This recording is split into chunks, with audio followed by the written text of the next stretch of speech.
All right, broke down, got us a new toy. I've been sick and tired of these cheap Harbor Freight creepers that don't even last 6 months, so I broke down, bought a good one, bought the dog bone. All right, Andy, give it this first test drive. See if that off-road model rides as good as they advertise. Over the rocks and grit. Only drill with a little. Oh, look at it, effortless. See if we can go over these little clippers here. It even rolls over that cover without even stopping. Maybe we won't get stopped in those cracks no more. It's a 10 out of 10, or 9 out of 10, 9.5 out of 10 so far. Yeah, you heard it. You heard it. Official recommendation, 9.5 out of 10.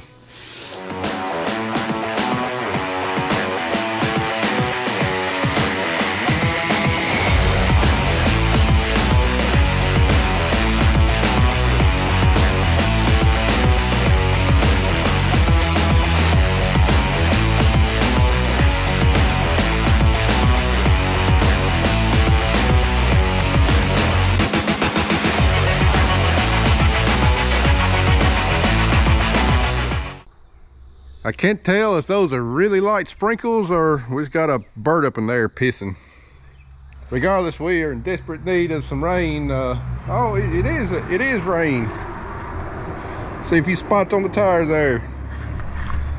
Like I said, we are in desperate need of some rain. It's been almost 3 weeks since we gotten any rainfall, and the first week and a half after that rain was just absolutely scorching hot. We were on vacation. The last week has actually been very pleasant, nice and mild. Temperatures mid upper 80s, very low humidity, but the crops are definitely starting to show the effects. Corn's pretty much done. That last hot spell really sped it towards maturity. Some of it's at black layer, the rest of it's almost at black layer, so rain's really not going to benefit it. But the soybeans, especially the double crop beans and the cotton, really needing some rain. They're still holding on and looking good, but we definitely need some rain. It's done gotten dry. We got a few 20 and 30% chances this week. Hopefully, good Lord will see fitting to give us some. So anyway, today, first thing we're going to work on, our loader tractor here. As you can tell, that loader doesn't look right. Andy went to push a stump up for a landlord and wound up breaking the pin right here, and the arm came out. So we're gonna have to get this thing straightened back up and lined back up. I got a pin ordered, $220, but first we're going to get it lined back up. And not exactly sure the best way to do that. I know we need to take pressure off this cylinder because it extended farther than the other one because it had least resistance. So probably going to crack the line on the cylinder and then use our forklift to push here on the bucket and get this cylinder to collapse in some where that will go back in the bracket. That's going to be plan A anyway. Hopefully we won't need a plan B because I'm not exactly sure what it's going to be.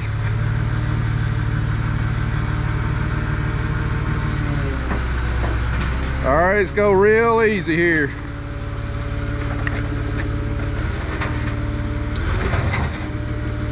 All right, she's closing up a little. All right, hold on, let me get a crowbar. All right. All right, it's got real easy to give the oil time to come out of this hose here.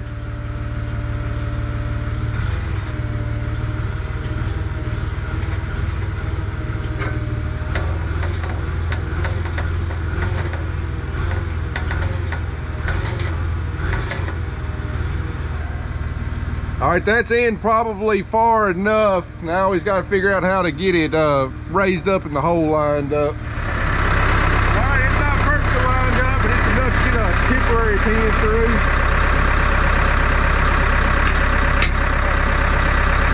At least until I knew when it comes in. All right, our cotton picker's getting wrapped up. We should be able to pick it up probably tomorrow. In the meantime, we're going to work on this ripper that I just picked up in the last week. Really not a whole lot needs to be done to it. We're going to put some brand new points on it.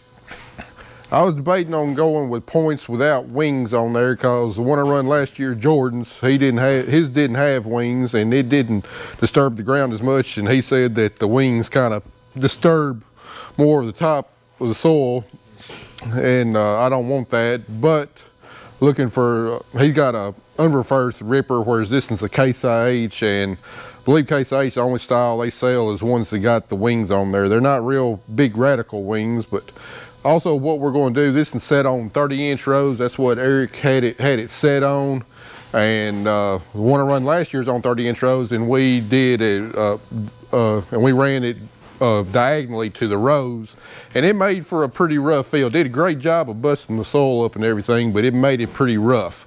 To try and help keep the ground a little bit smoother, where it's not as rough and we don't have to do any kind of surface tillage, we're going to spread this thing out from 30 inches to 38 inches, what our row spacing is, and we're going to plow it with the row and put the ripper shank right on top of the row, because I mean that's where your roots are going to be on corn and cotton. And then I also got some rolling baskets that Eric had in the weeds. We're going to try and mount those on there. Hopefully those will smooth the ground back out a little bit more. So, and he's already done a little bit of measuring what we need to move these units out to. So hopefully they're not frozen in place and they move pretty easily.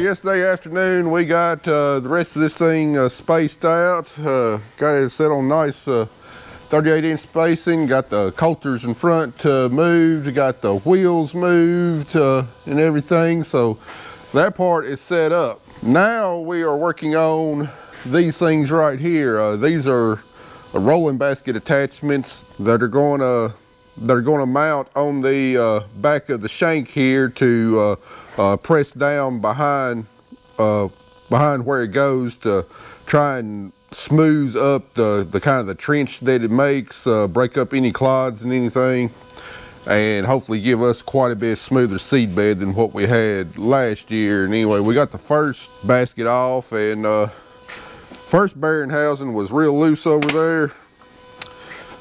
This one, not so much. Anyway, Eric ran these on here at some point, but he says they kind of gave him problems in his conditions and rocks and everything, so he took them off, and they was laying over in the weeds and been laying there from the look of them a good long year. So we're definitely wanting to go back with new bearings on them, but problem is I think the majority of them probably gonna have to be cut off.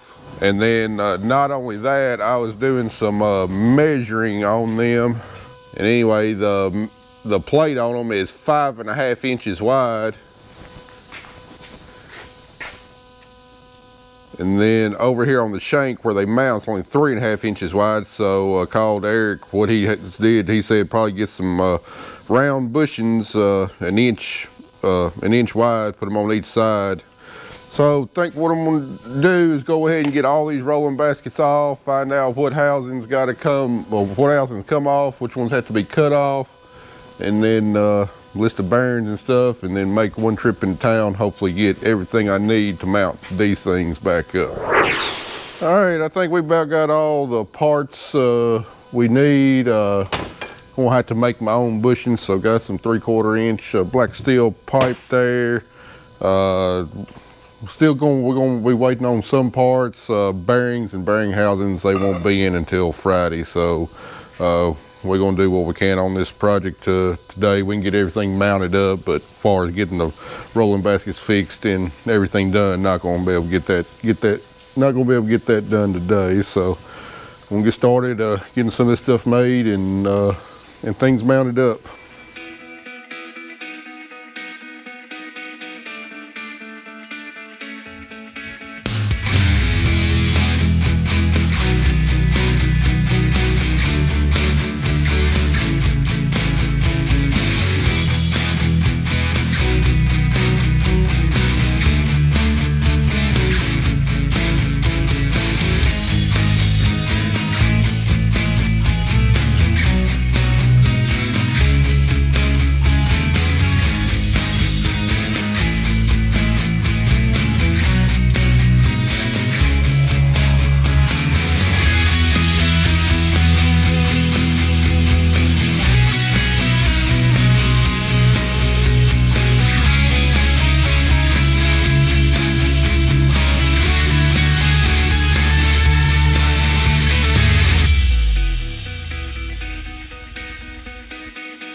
All right, everything is mounted up on here, and we've done everything we can do up to this point. We still got to replace the plow points. Those will be in a couple days. Got some ordered from Shoup, and we got to put the rolling baskets on there, but our bearings and bearing housings won't be in until Friday. So we done everything we can do to this thing. It's time to get it out the side and get something else in here. I believe our cotton picker is ready to pick up, Andy, so yeah, so we'll go grab it and get it in here, because we got a long list of stuff to do to it and not very much time to do it in. We had to fix this rolling basket frame right here. This pin was missing, and this bolt going through the spring was bent almost into use, so we got it all apart, straightened the bolt up. And luckily I had some I believe it's 1.5 inch solid steel over there in my scrap iron pile, so we just cut what we needed and welded some big washers in there, got everything back right, and I believe it's going to be good to go now. All right, now that we're kind of a standstill on our ripper project, I'm turning my attention to the trailer here. If you remember from last video, there towards the end I mentioned that trailer just beat me to death hauling it down there. I pulled over on the side of the road several times. And ultimately what I found out that this tire, I guess it's separating the plies, and anyway, it's really out of balance, and it's just doing this. So I replaced this one with a spare tire, and it helped a little bit, but the sucker still shook something terribly. So anyway, this tire right here, it's got some flat spots on it where the trailer brakes are locked up, but it's not all that bad out around. But it's the same brand as the other one, so I'm definitely going to replace this one. This one is not, I've had it replaced. So, and it looks like it's a pretty good and true, so I'm probably going to leave this one right here. And then here on the other side, this is a spare tire that I put on. You know, it looks good, but here's one right here, and you can kind of see where the tread's bowed out in the middle. Let me get a good angle on it. And I don't know if you can tell, but yeah, it's got a pretty big hump on one or two sides of it, and that's my culprit with it just vibrating the trailer to pieces. So I'm gonna have 3 of these tires replaced, brand new ones, but show you what it did to my trailer. My arm right here that holds the ramps on, you see how shiny it is? That's just where it is, just doing this the whole way. Wound up wearing my roll pin out. This one got some wear on it. My clip that holds my ramps up, it wound up wearing through it. See where it wore right in there. Wound up having to use one of my ratchet straps to hold the bars in so my ramps wouldn't come off.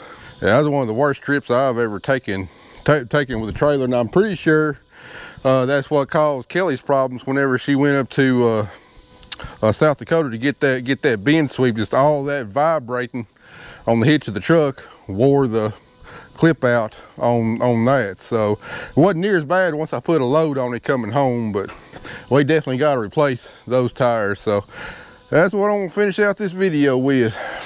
I'm telling you what, there's just on a farm, there is absolutely never a shortage of anything that is either broken or wore out, needs to be worked on. I mean, even this trailer's heck, this trailer is less than 10 years old.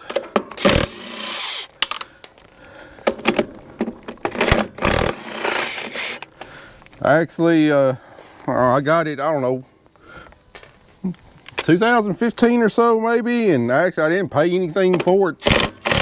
Got it brand new, but a trailer dealer in town had 150 acres worth of wheat or something that need to be custom combined, so I just traded them out to combining for the trailer. And even though it's close to 10 years old, I still, in my mind, compared to some of the stuff we got, I still look at it as new. Even though it's not anywhere close to new. Yeah, there's always something that needs to be worked on. Ever since I took over from my dad in 2005, you know, it's kind of been my goal, especially once we got all our equipment, you know, upgraded there, you know, 5-6 years after I took over. You know, it's my goal, like, all my equipment's good shape. We're not gonna have any problems, not gonna have to work on all that much, you know, just a little bit of preventative maintenance maybe. And every year for at least 13-14 years, I've been greatly disappointed. Every year brings its own set of problems and stuff you need to work on. Yeah, I don't know how good the camera's picking up, but you kind of see how there's this hump in the middle. That's where those plies are starting to separate, I believe. And then you roll it on over a little bit and you see how it's relatively flat. So it's definitely got a big hump in two spots. It's causing all that vibrating. Yeah, after Kelly got back from South Dakota, I mean, I went through that trailer, fixed everything that needed to be on there, had to do some work on the brakes, on the wiring and stuff. You know, 3 out of the 4 brakes wasn't working all that well. Thought I had everything right, and then take off to Mississippi, and it's just doing this whole way. I didn't think that there was a problem with the tires, and hopefully after this, that trailer will be good to go for another 10 years.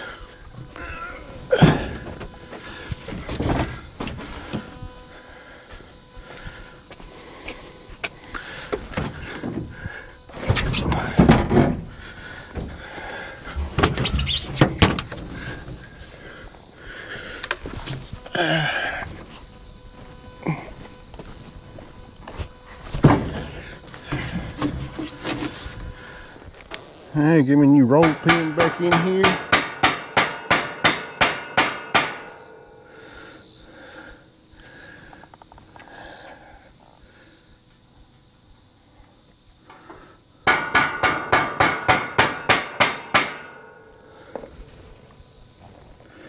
That'll keep her in.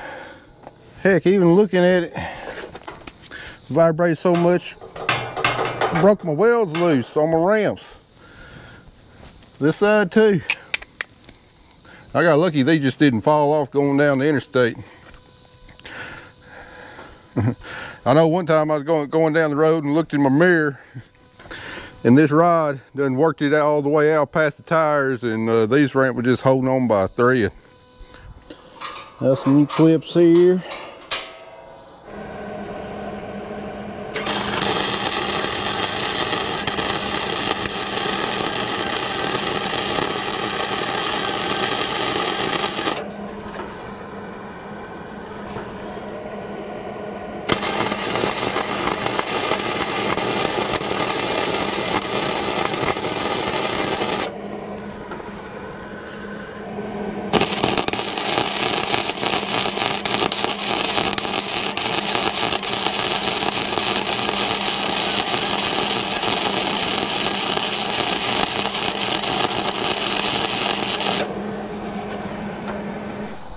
Alright guys, that ought to have this trailer fixed up. Tell you what, the August heat has returned, and hopefully some August thunderstorms will return too. That's going to do it for this video, guys. Appreciate y'all watching. I'm going to find me a glass of water.